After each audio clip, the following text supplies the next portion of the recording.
함께 보실 하나님의 말씀은 신약성경 사도행전 23장입니다. 오늘 6월 23일 사도행전 23장을 읽는 날인데 23장도 길게 되어 있어서 다 읽지는 않고요. 1절부터 10절까지 봉독한 이후에 설교 말씀을 통해 전체 내용을 살펴보겠습니다. 사도행전 23장 1절부터 10절까지 말씀, 신약성경 228쪽 전후를 보시면 되겠습니다. 1절부터 11절까지 봉독하겠습니다. 죄송합니다. 1절부터 11절까지 말씀 함께 봉독합니다. 바울이 공회를 주목하여 이르되, 여러분 형제들아, 오늘까지 나는 범사의 양심을 따라 하나님을 섬겼노라 하거늘, 대제사장 아나니아가 바울 곁에 서 있는 사람들에게 그 입을 치라 명하니, 바울이 이르되, 회칠한 담이여, 하나님이 너를 치시리로다.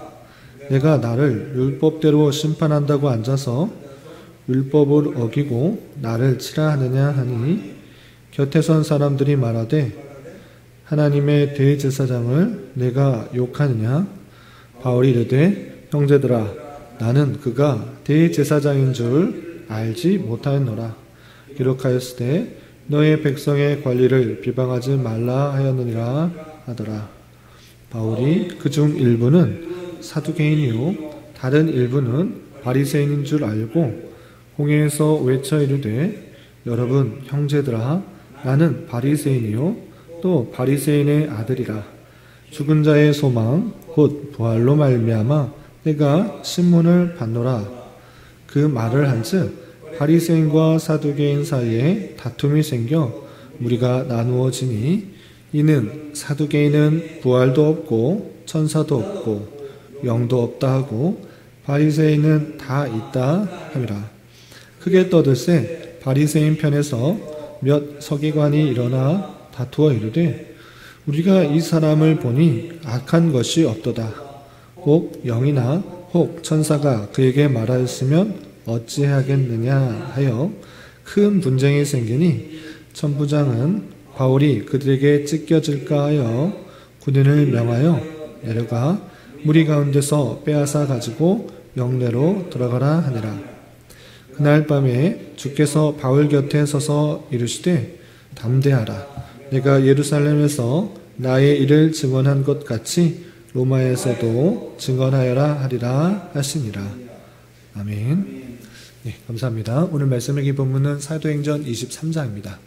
우리가 어제 살펴봤던 사도행전 23장에서는 바울 사도가 예루살렘에 왔을 때 많은 유대인들로부터 둘러싸움 또 핍박을 당하는 그 가운데서 많은 사람들을 조용히 시키고 자신이 어떠한 삶을 살아왔는지 간증을 시작하는 말씀을 살펴보았습니다. 그래서 내가 처음에는 율법에 열심히 있는 자고 또 예수 그리스도를 믿는 도를 믿는 사람을 핍박하는 그런 사람이었으나, 예수 그리스도를 만나게 되고 예수님께서 나를 이방인의 사도로 부르셔서 내가 이 일들을 행한 것이다 라는 이야기를 자기를 변호하면서 또 간증들을 그 많은 사람들 앞에서 하는 모습을 살펴볼 수 있었습니다. 이렇게 자신을 변호할 뿐만 아니라 자신의 간증을 들려주었음에도 불구하고 그곳에 있던 유대인들은 변화되는 것이 아니라 오히려 더욱더 바울을 죽이려고 하는 모습을 살펴볼 수 있었습니다. 그러자 그곳에 있었던 천부장이 그를 말리고 또 그를 더욱더 바울이 어떤 잘못을 했는지 확인하고자 더욱더 신문을 하려고 하는, 채찍질하면서 신문하려고 하는 그 장면을 살펴볼 수 있었습니다. 그런데 바울 사도가 자신은 로마 시민권이 있는 사람이기 때문에 재판 없이 함부로 채찍질하며 신문하는 것은 법을 어기는 것이다 라는 것들을 주장하게 됩니다. 그래서 그 소식을 듣고 깜짝 놀라 천부장은 정식 재판을 통해서 이 바울 사도를 재판에 넘겨 잘못한 것이나 또 잘한 것을 판단하려고 하는 장면을 살펴볼 수 있었습니다. 그래서 바울 사도를 산헤드린 공회에 세우는 장면까지가 어제 읽었던 22장의 내용이고, 오늘 이어지는 23장에서는 바울 사도가 그 산헤드린 공회에서, 가장 큰 그런 공회에서 자신을 증거하는 것과 또 그 공회가 끝난 이후에 자신이 이제 천부장에 붙들려 있는 것이 아니라 이제 그 지역을 다스렸던 로마의 총독 벨릭스에게 이송되어서 가이사랴에 있는 벨릭스에게 이동되어서 그곳에서 머물게 되는 장면이 23장에 나오게 됩니다. 그럼 어떤 내용들이 있었는지, 또 바울이 어떤 모습을 가지고 행했을 때 그 모습을 어떻게 교훈받을 수 있는지 내용을 좀 살펴보도록 하겠습니다. 23장 1절에서 보면 바울이 공회를 주목하여 이르되, 그래서 공회는 이제 정식으로 재판을 하기 위해서 산헤드린 공의회가, 가장 큰 회의가 열리게 된 것입니다. 거기서 이렇게 말하는 것입니다. 여러분 형제들아, 오늘까지 나는 범사의 양심을 따라 하나님을 섬겼노라. 이 말 한마디를 하게 됩니다. 나는 정말 양심에 거리낌 없이 하나님을 잘 섬기고 있습니다 라고 말문을 시작합니다. 그런데 이 첫 마디부터 이 말이 걸려서 그것을 집행하였던 대제사장이 그 말을 가지고 또 시비를 겁니다. 어떻게 했는가? 2절, 대제사장 아나니아가 바울 곁에 서 있는 사람들에게 그 입을 치라 명하니 라고 했습니다. 그 자리는 재판하는 자리였습니다. 형을 집행하는 자리가 아니라 잘못이 있는지 없는지 그것을 정확하게 따져보고 그것에 따라서 그것의 형벌을 과하거나 아니면 무죄를 선포하는 자리였는데, 첫 이야기 말 시작하자마자 대제사장이 나는 하나님을 열심으로 양심이 거리낌 없이 정말 열심히 섬겼습니다 라고 말문을 시작하자마자 대제사장 아나니아가 그 옆에 있는 사람 보고 저 사람 입을 쳐라, 저런 소리 하지 못하게 입을 쳐라, 이렇게 말한 것입니다. 그러자 바울 사도가 반발하게 된 것입니다. 3절 보면 바울이 이르되 회칠한다며 하나님이 너를 치시리로다. 내가 나를 율법대로 심판한다고 앉아서 율법을 어기고 나를 치라 하느냐라고 말합니다. 아니, 이 자리는 율법대로 잘못이 있는지 없는지를 판단하는 것인데 완전히 결정되지도 않고 내가 한마디 나는 양심에 거리낌 없이 전심으로 하나님을 섬겼다라는 그 말을 듣고 네가 사람을 써서 바로 나를 치라 명해서 내가 맞게 되느냐? 이것은 율법대로 하려고 하는 이 공의에서 율법을 어긴 것이다. 너는 율법을 어겼다. 이렇게 되들게 됩니다. 그래서 4절 보면 곁에 선 사람들이 말하되 하나님의 대제사장을 내가 욕하느냐라고 하면서 대제사장이기 때문에 함부로 행하지 말라라고 말합니다. 물론 대제사장이기 때문에 백성의 관리를 비방하는 것은 잘못한 것입니다. 그럼에도 불구하고 관리가 그 법대로 하지 않고 그냥 그 집행 자리에서 치도하려 한 것은 잘못했기 때문에 바울 사도가 저주를 하면서 대제사장 아나니아의 잘못을 밝히게 됩니다. 그리고 나서 바울 사도가 가만히 보니까 그 산헤드린 공의회에 모였던 사람들이 여러 사람들 중에 사두개인도 많고 바리새인들도 많이 있는 것을 보게 됩니다. 그래서 아주 좋은 꾀를 냅니다. 이 바리새인과 사두개인들은 동일하게 율법들을 잘 준수하는 그런 사람들이었지만 큰 차이가 있습니다. 이 바리새인은 율법을 잘 준수할 뿐만 아니라 천사도 있고 영도 있고 부활도 있다라는 것들을 믿었던 사람인데, 사두개인은 물론 율법에 대해서 정통하였지만 부활도 있는 것이 아니고 또 영이나 천사 이런 것들을 부정했습니다. 오직 현실 정치에 있어서 권력들과 또 밀접한 관계에 있었기 때문에 그런 것을 다스리는 데 관심 있는 율법들에 대해서만 정통했던 사람이었습니다. 그래서 바울은 꾀를 낸 것입니다. 내가 이렇게 붙잡혀 온 것은 무엇인가 라고 할 때는 죽은 자의 소망 바울 곧 부활로 말미암아 내가 신문을 받는다라고 말했습니다. 그러니까 내가 여기서 붙잡혀서 온 이유가 무엇이냐면 내가 예수를 믿게 되면 죽는 것을 끝나는 것이 아니라 다시 살아난다라는 것들을 전했다. 그렇기 때문에 이 자리에 온 것이다 이렇게 말하게 됩니다. 그 이야기를 하자 이 사두개파와 바리새파 사이에 논란이 생긴 것입니다. 바리새파는 당연하게 예수님을 믿고 성경에 보면 부활이 있고 천국에 있다라는 것들을 설명했기 때문에 그것을 믿었지만 사두개인은 그것을 믿지 않았습니다. 그것은 그냥 옛날 문서일 뿐이지 그것이 지금 정말 있겠느냐. 그냥 율법을 잘 준수하고 딱 하나님께서 원하시는 삶을 살면 되는 것이다 라는 것들을 강조했기 때문에 둘 파 사이에 분란이 있는 것입니다. 바울 사도의 이야기가 맞다, 아니다, 이것은 잘못된 이야기다 라고 큰 분쟁이 일어납니다. 그래서 바울을 심판하는 것이 아니라 서로의 분쟁을 일으켜서 이 재판이 온전하게 이루지 못하게 됐습니다. 그래서 이 바리새파 사람들은 이 사람의 의견이 맞을 수 있다. 이 사람이 천사의 영을 듣고 천사가 말하는 그런 신비한 이야기를 듣고 하는 말일 수도 있지 않느냐라고 옹호하는 쪽에 섰고, 사두개파 사람들은 그렇지 않다라고 하면서 분쟁이 서로 나타나게 됐습니다. 이래서 이 분쟁이 생기자 더 이상 재판이 올바르게 진행되지 않는 것을 보고, 더 큰 분쟁이 일어나고 이 재판이 온전하게 진행되지 않는 것을 보고, 이 천부장은 다시 바울사도를 영내로 끌고 와서 옥에 가두게 됩니다. 그리고 그 공회에는 정확한 재판을 내리지 못하게 되고 해산이 되게 됩니다. 그때 바울이 다시 감옥에 갇혔을 때 하나님께서 다시 바울사도에게 나타나서 이렇게 말씀하신 것입니다. 11절에 보면, 그날 밤에 주께서 바울 곁에 서서 이르시되 담대하라. 내가 예루살렘에서 나의 일을 증언한 것 같이 로마에서도 증언하리라 하시니라 했습니다. 그날 밤에 다시 하나님께서 바울사도에게 말씀하신 것입니다. 네가 이곳에서 예루살렘에서 나의 일들을 증언한 것 같이 똑같이 나는 너를 로마에서 그 일들을 증언할 수 있도록 할 것이다. 그러니 두려워하지 말고 담대하라 라고 다시 한번 격려하는 그 모습을 살펴볼 수 있습니다.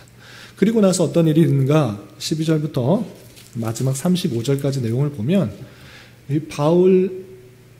사도 바울이 그 재판에서 온전하게 죽임, 사형을 선고받지 못한 것에 대한 앙심을 품은 사람들이 있었습니다. 유대인들이 계속적으로 율법을 온전히 지켜야 된다는 것들을 회하기 때문에 이 사도 바울을 죽이려고 하는 모임 아주 열심히 했던 사람들이 있었습니다.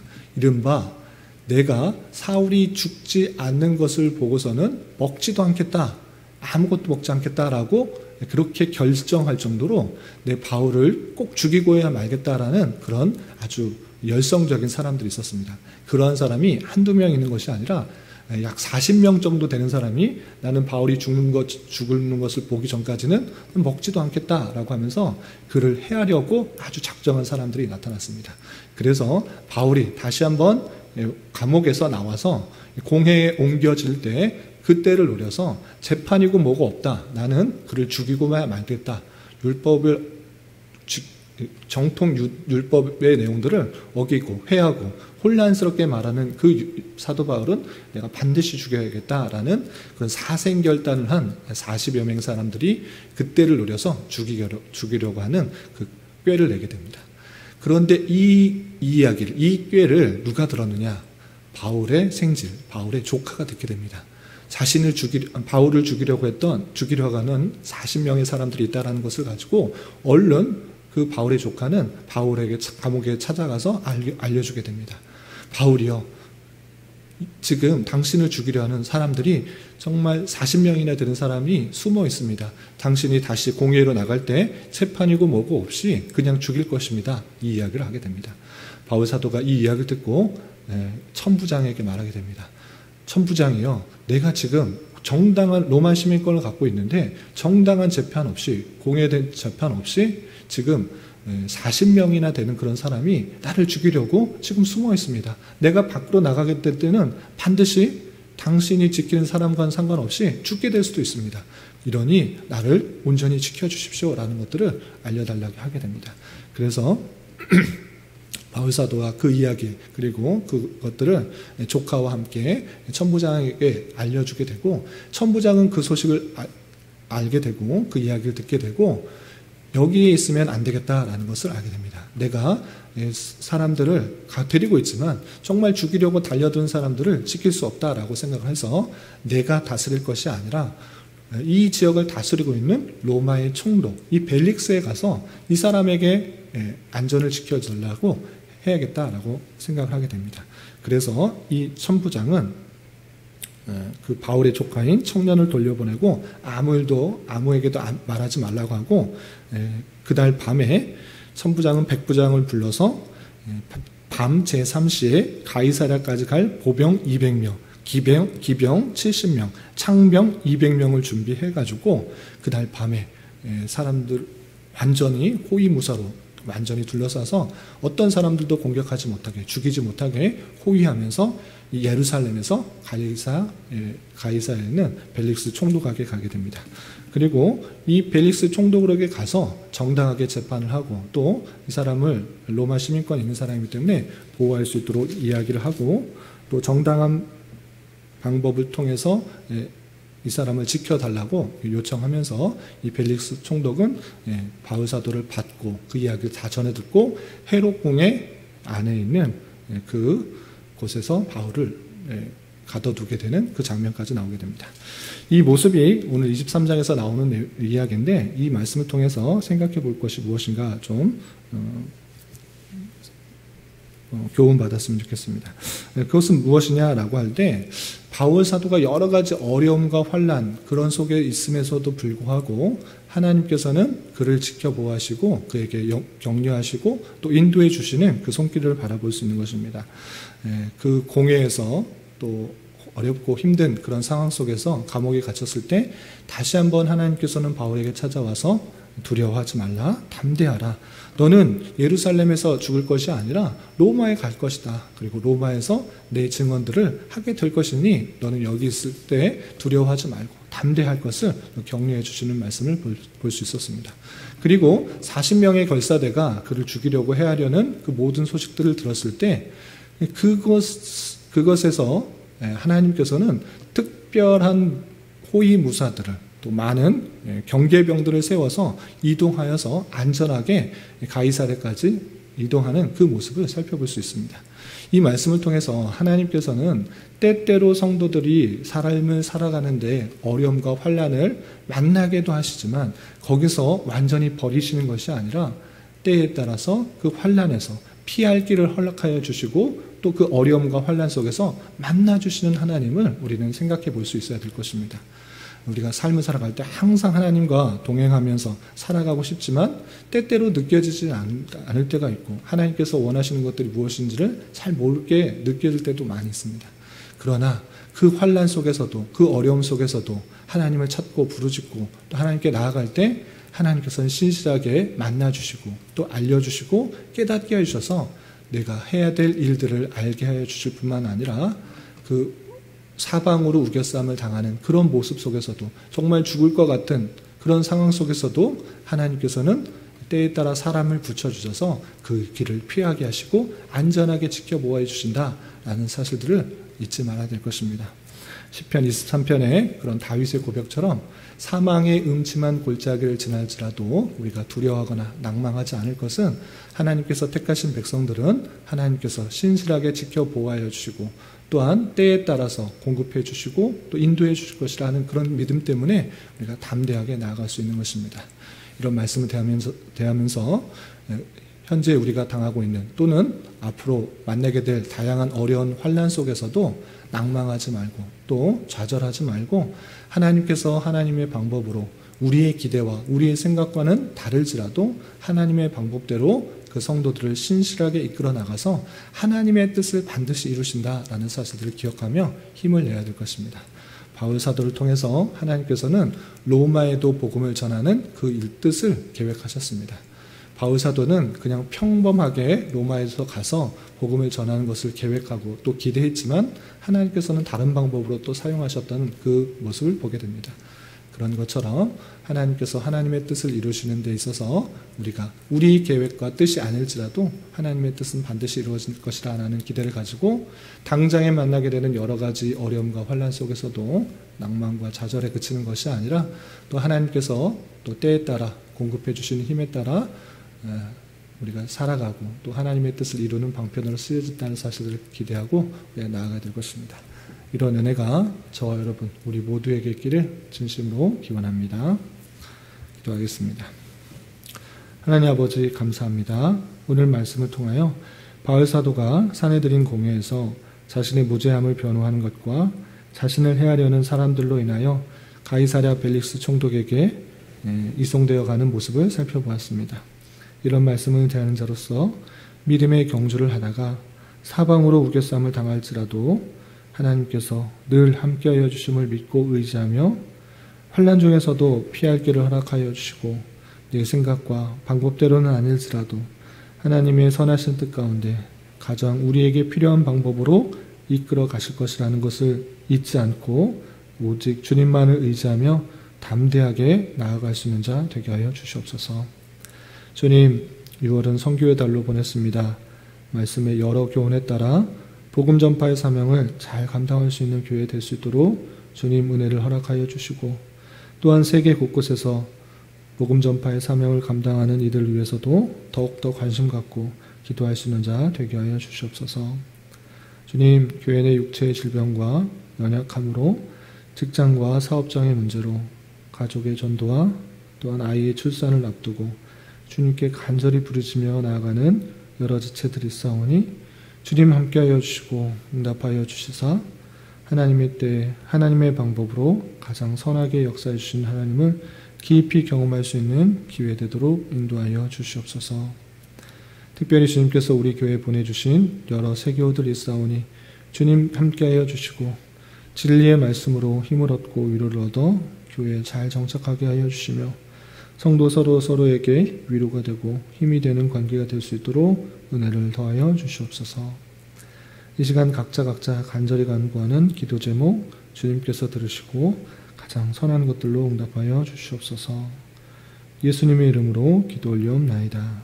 아멘.